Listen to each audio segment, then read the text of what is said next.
Hulikam sa Taguig ang pagsampa ng MMDA enforcer sa hood ng sasakyang pinipigilan niya makatakas matapos umanong makabangga. Saksi, si Nico Wahe. Sa kuha ng dashcam na ito kahapon, kita ang pagharurot ng isang pulang sasakyan sa bahagi ng Loton Avenue sa Taguig City. At kung titingnan maigi, isang lalaking nakaasul pala ang nakasampa sa hood.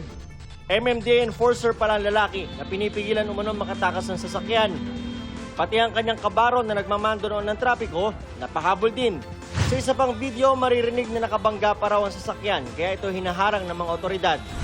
Siya guys, may sakay na MMDA. Ha? Eh no, yan yung nakabunggo sa amin. Sakay ng MMDA sa harapan.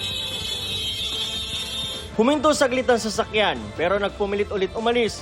Kaya hindi tinantanan ng enforcer na sumampa ulit sa hood nito.